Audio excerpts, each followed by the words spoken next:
impacted areas.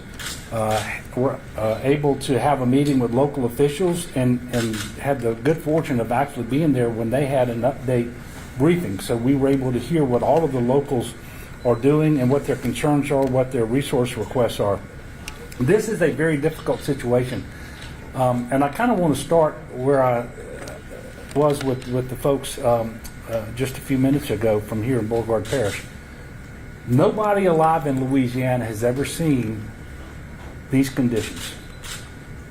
It's never been this hot, this dry, or this long. And to have these fires burning the way that they are and jumping fire lines, and when the wind picks up, to have the fires burning in the crowns of trees rather than on the ground and low where they can be more easily contained, it makes for a very difficult and dangerous situation. D4, I don't know if you're familiar with that, but that's what this region is in. It's the most severe form of drought that the Weather Service monitors and puts a label on.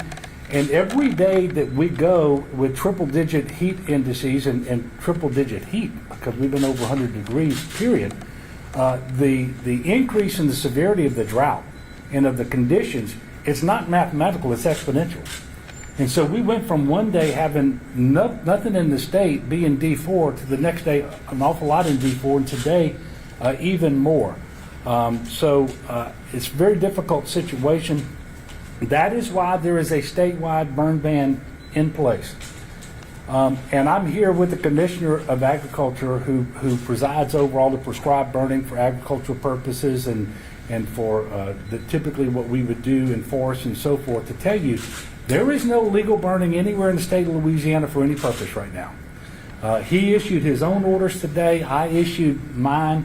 And it's not just burning. We're asking people to be careful. If you should not be lighting a barbecue grill outside anywhere in the state of Louisiana today. And I know some people are going to say, well, that sounds awfully silly. They're over in Beauregard Parish. Well, guess what? We're having fires in Tangipahoa and Washington. We're having them in Rapides Parish. There's a huge fire in St. John the Baptist Parish right now. And so we only have so many resources to allocate to fires. And once you're out, you're out. And we're requesting additional assistance from the federal government, from sister states, and it is starting to arrive now, and we're very thankful. But we all need to do our part. So please, properly dispose of cigarettes, secure chains on vehicles before you travel, don't operate vehicles and equipment on dry grass. The changing winds are a huge issue. You know, we wanted rain yesterday, and when we finally realized we might have an afternoon thunderstorm, some of us thought that would be a good thing.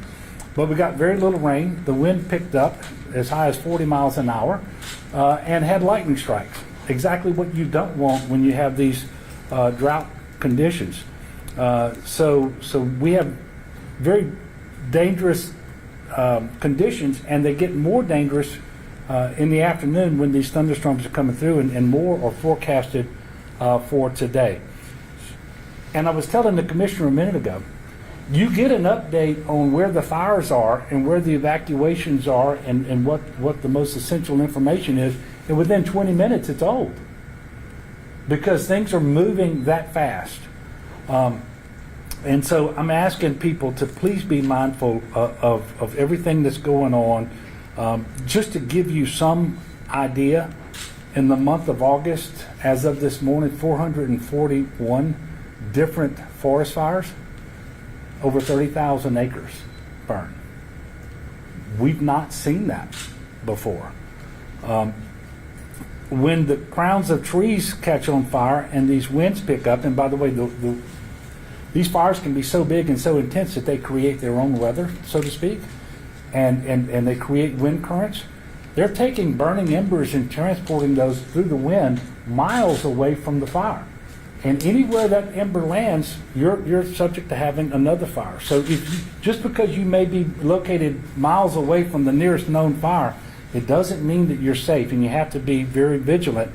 And so I'm asking people to be aware, vigilant, and cautious, but I'm also asking people to follow the directions of their local officials.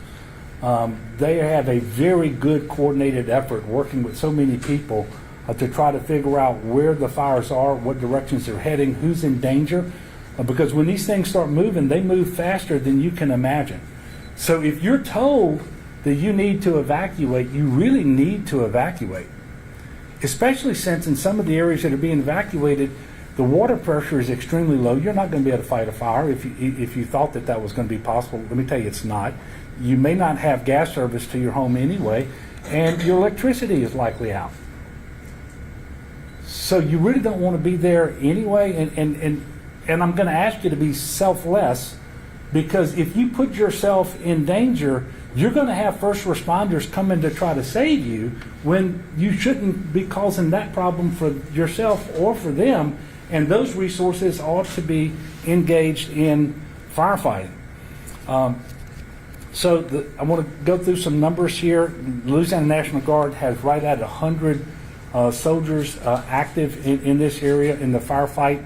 They're authorized to go up to 300 as they need to do that.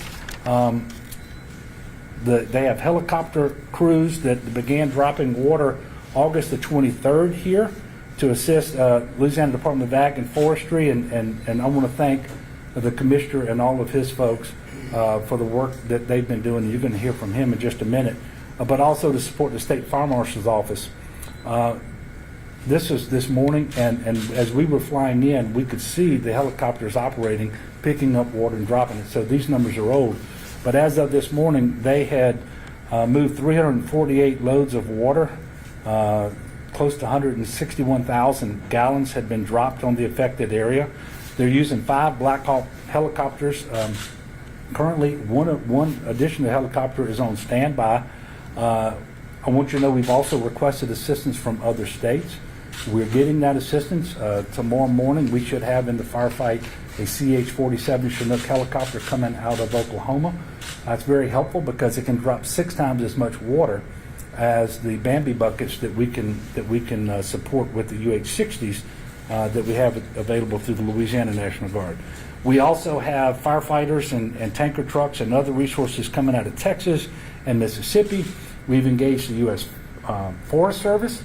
I've been on the phone several times today with Secretary Vilsack, and we have a team from the Forest Service that's going to come in bed with Commissioner Strain's folks, and that's going to be happening over the next couple of days. But additional air support resources have already been ordered for that. We have 16 bulldozers from the National Guard that's operating, or 6 that are operating. I think 10 more on the way at the moment. State police troopers are actively assisting in this area. I know we put 14 additional troopers in Beauregard to work with the sheriff to help effectuate these evacuations, but also to do traffic control. Speaking of traffic control, I know you should never have to say something like this, but we always do. It is a terrible time to think you ought to go sightseeing in the areas of these wildfires. There's so much that these first responders have to do. Don't unnecessarily add to their burdens. It's not safe to do it. Many roads are closed, and so you're liable to get close and not be able to get where you want to go anyway. And for those people who simply have to travel for emergency reasons, be very, very careful, especially at night. But even during the daytime, the smoke can make visibility 0. And you're out on a highway, and it happens all of a sudden, and that can be extremely dangerous. There are some individuals in shelters. I think there were 59 or so overnight. There are shelters open, and we can give you that information. Here in Beauregard, I know that those 2 shelters are in DeRitter, one at the Methodist Church and one at the Baptist Church. And the vast majority of people are finding friends and relatives that are in a safe place that they can go stay with. And obviously that's probably more comfortable for them, and it's less burden on the people who actually need to be sheltered. So that's obviously something that we encourage people to do. If you're on the roadway, and you shouldn't be if it's not necessary, please look for emergency responders working alongside the roadway. Because the roads themselves are sometimes the most effective fire breaks that we have. But if you've been paying attention, you know that the fires are routinely jumping the state highways. And so just think about the width of those rights-of-ways, and the fire is jumping those rights-of-way and continuing to grow uncontained. If there's any good news to report right now, it's that we've not been told of a single fatality. And that means that people are being cautious. They are doing what they're being asked for the most part.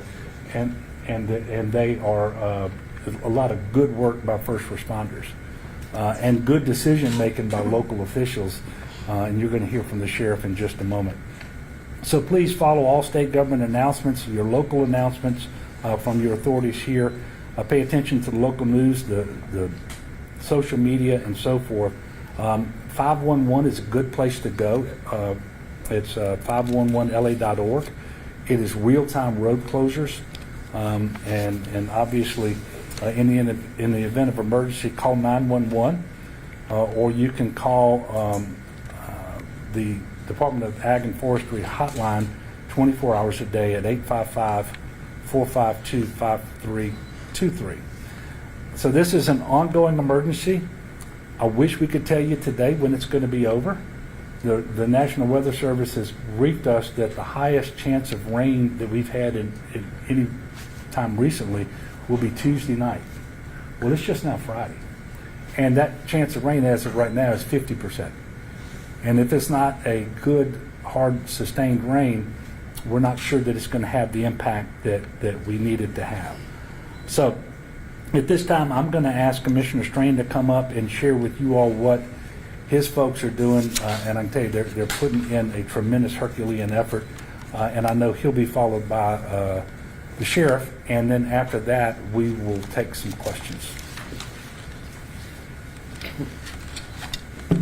Thank you, Governor, and thank all of you for being here today to help us get out the word on what's going on and what we need to do. Now, Governor, first of all, I want to thank you for your work and for your service, and also your entire team. Sheriff, you and your team, and all of the locals and all the men and women in the fire service. This is unprecedented. We've never had to fight this many fires simultaneously and of this duration and this intensity. We're fighting between 25 and 30 fires today as we speak, as we're standing right here. We have 9 active fires, some new, and those fires are anywhere from a small, maybe up 50 to 100 acres to several thousand acres. And we have a full court press. We will continue to fight these fires until they are extinguished. We will bring every asset to bear that we have and any others that we can find from anywhere. The governor has assured me, he's given me his word, that whatever I spend, we'll be able to get the money back.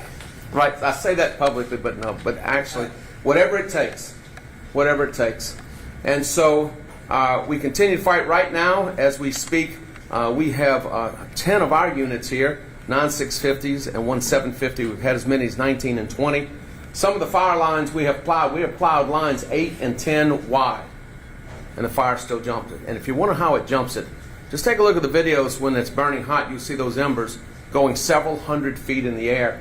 They have found ash that is still burning 20 miles away from the site of this fire. So again, everybody working together, the local fire departments, and doing everything to continue to do that. We are bringing in additional assets. I've ordered 4 strike teams to our compact. Well, the first one is coming from Florida. They come totally self-contained, their own equipment, their own personnel, their own assets, and they will be operational on Sunday. We've ordered an additional 3. Each strike team brings about 40 personnel, 5 bulldozers. We're working with the National Forest Service, working with the Costache, because we share, we have a signed agreement with them. So they've been loaning us assets, and we also fight fires there. We have a number of assets coming through the USDA. And again, I want to thank Lang, I want to thank General, I want to thank you. So I can tell you, without these water drops, we would have not been able to contain what we have done so far. That has proved invaluable. As they drop the water, we get the dozers in as close as we can to push the fire back. Then you've seen those very large tankers coming in and dropping repellents. So you say, why is this happening? What is going on? This is probably the most intense drought we have seen in generations. During my tenure, and we look back in the records, we have never had a fire season where we've had fires of this magnitude that we have recorded in the archives. So it is unprecedented. We're going to bring every asset that we have to bear.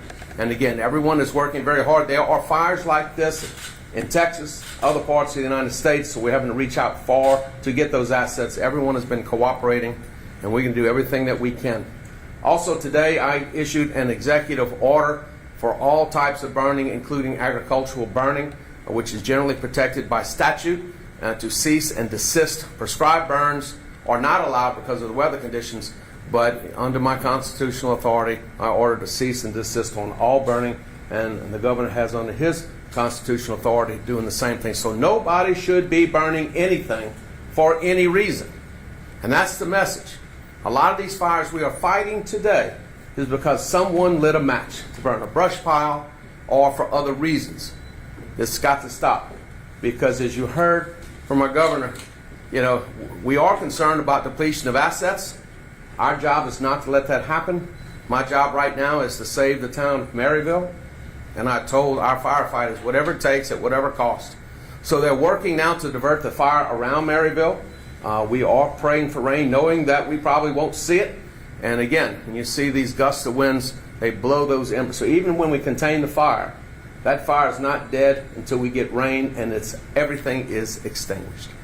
So again, thank you, and get that message out. And remember that only you can prevent wildfires. But we got to say it over and over and over again. Because again, we're fighting fires across the entire state. And the intensity of the drought, the D3 and the D4 now is reaching the entire state. And unfortunately, it's going to be with us for a while. Thank you. Sheriff? Thank you, Commissioner. Thank you, Governor, for all of the assets that you have provided. Thank you to the state police, to the National Guard. We've been blessed with a tremendous amount of assistance for this fire. I've been with the department for about 32 years, and I can honestly say I've never seen any fire that looks anything like this, nor near this size. I just want to give you a little bit of information on the law enforcement side. So over the course of the last several days, we've started off issuing voluntary evacuation orders. Almost every one we've eventually had to come back and issue a mandatory evacuation order. It's very hard to predict with this fire because the winds pretty much dictate everything. So if we put out a mandatory evacuation order, it's because that fire is approaching whatever area that is, and we believe that it's a significant risk to stay in that area.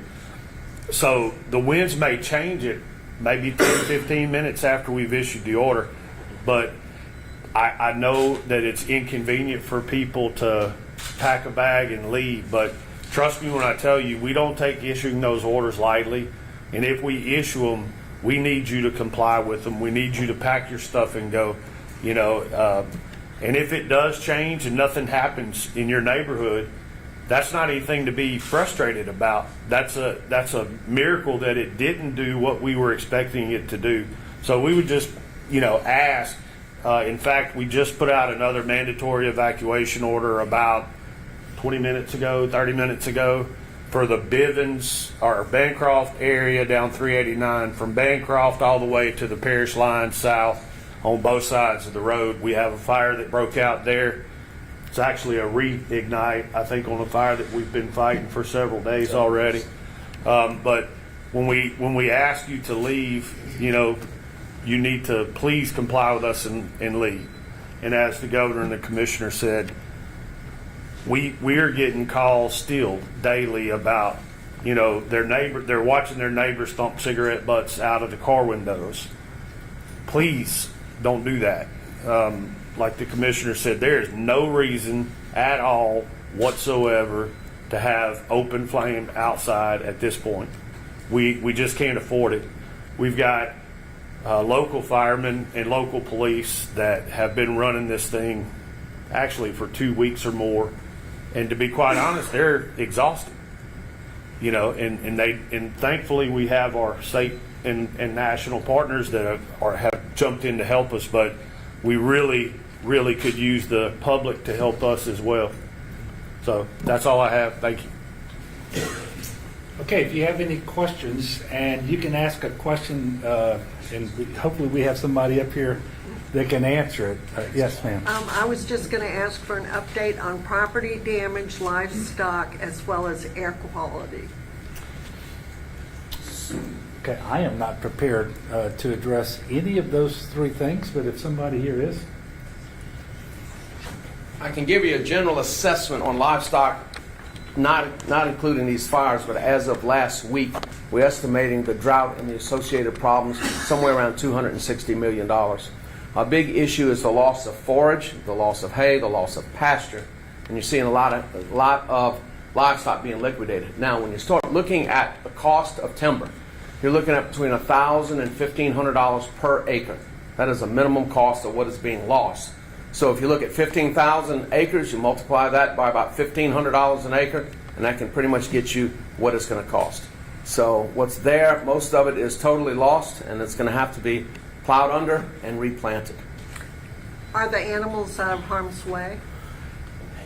So far, we have not had any call to evacuate or move the animals. Most of those are in pasture, and so they're not in the wooded areas. We've seen, we've looked as we've flown over. We haven't seen any animals in harm's way. It's mostly we've lost some barns, we've lost some homes, and lost some structures. So we have not had any calls on livestock being in imminent danger. Okay? Thank you. Anything else? All right, well, thank you all for coming out to cover this. This remains a very dangerous and fluid situation, and it will be until it's over. We don't know when that's going to be. But until that happens, we need the cooperation of everybody. But it just simply is unfair and is wrong to add to the problems we're currently experiencing because somebody just decides that they need to light that fire, or they need to go visit and see what's going on, and they get themselves hemmed up in the fire and so forth. So please, everybody, do what you can to help out, and mostly by doing little in this area. And we do ask for prayers. We ask for prayers for these firefighters. We ask prayer for the drought. We need rain. All of that. Y'all know I'm one, like the vast majority of our state. I believe in the power of prayer. So I would ask people to pray for that as well. And rest assured, we will do everything we can to continue to bring in every resource from wherever we might find it that will assist us in getting the situation back under control as soon as possible. Thank you. All right. Hope y'all follow. Yes,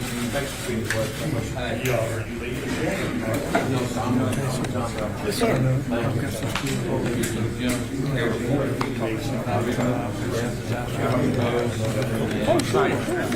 Casey, I'm going back to the command center. Thank y'all for having us.